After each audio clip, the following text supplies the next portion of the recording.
Maman depuis, ouzou bout ouais tout babo, n'takamea, bayi apodi, bayi ba, n'taboignigo, ya indépendance noira, n'taboignigo zoua.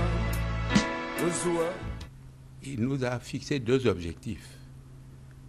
Il semble que l'un des objectifs retienne plus l'attention maintenant que l'autre. L'un des objectifs, c'était de produire à des prix raisonnables pour la population urbaine. L'autre objectif, c'était de produire à des niveaux de prix qui donnent satisfaction aux planteurs. C'est ainsi que le prix du riz acheté aux planteurs était fixé à un niveau sans rapport avec le prix du riz vendu en ville aux consommateurs, au point que la Soderi et la Côte d'Ivoire ont exporté 56 000 tonnes de riz. Mais le kilo de riz était à un prix qui équivalait pratiquement au prix du kilo de café. Donc les agriculteurs étaient très intéressés par la production de riz et par les ressources de l'État. Le chef de l'État faisait en sorte que le riz ne soit pas vendu cher au niveau de consommateurs. Bien sûr, nous avons été attaqués par tous les bailleurs de fonds, au point qu'on a été obligé de baisser le prix d'achat du riz au niveau du producteur et le déficit a commencé. Oui, c'est une grande aventure. Une aventure qui doit nous permettre non seulement de produire tout le riz dont nous avons besoin, mais, et c'est là notre ambition, de pouvoir en exporter dans les pays voisins.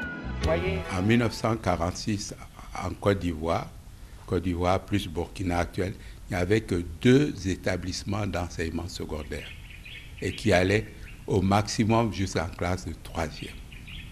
Eh bien, figurez-vous qu'avec l'indépendance, en une année, le président Houphouët a ouvert 13 collèges dans toutes les régions de la Côte d'Ivoire.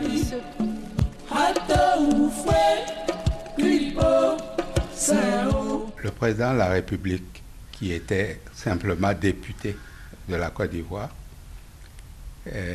travaillait dans un État plus grand que l'État actuel. Il y avait la Haute-Côte d'Ivoire, qui est l'actuel Burkina, et la Basse-Côte d'Ivoire. Et dans ces 2 pays, il n'y avait que 2 établissements secondaires qui enseignaient de la 6e à la 3e. C'était l'école primaire supérieure de Bingerville et l'école primaire supérieure de Bobo-Dioulasso.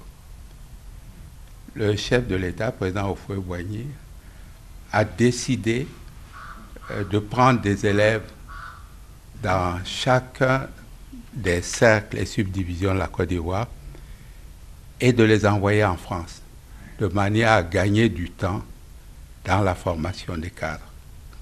Et je me suis trouvé à être l'un des élèves retenus par le comité qui regardait les possibilités offertes par chaque cercle et chaque subdivision. Oh, il y a beaucoup de grands noms. Nous étions à peu près 150 personnes à être partis et nous étions, le plus grand nombre allait en 6e et en 5e et nous sommes restés jusqu'à ce que nous ayons nos diplômes au niveau universitaire.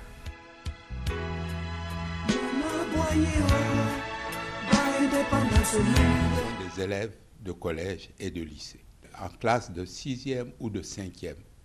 C'est vous dire le temps que nous avons passé jusqu'à obtenir le bac, et c'est à ce moment-là que nous avons choisi nos orientations.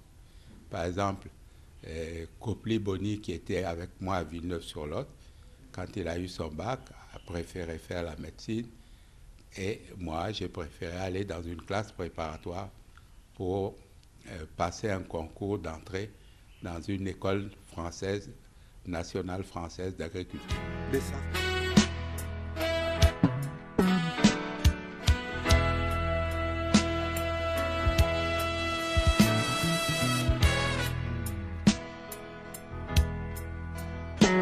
Ndakamea Bayia Podi Bayiba Maman Tougui Bayia 7 août 1960, la Côte d'Ivoire obtenait son indépendance totale et inconditionnelle. En vertu du droit inaliénable qu'a tout peuple de disposer de lui-même, je proclame solennellement,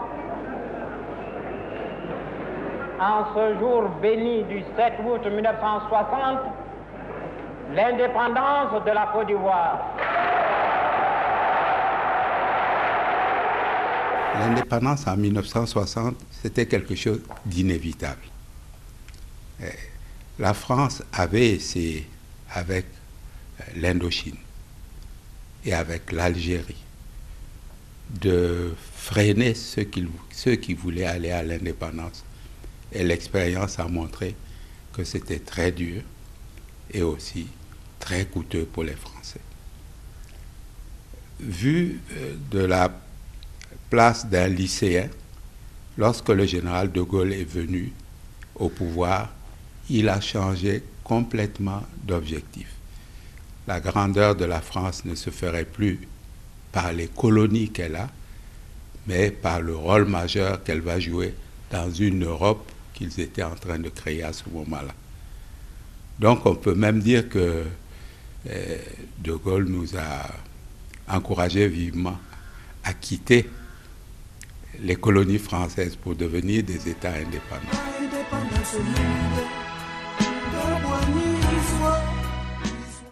Maman Tougui Uzuabu Doué Doué Babo Ndakamea Bayia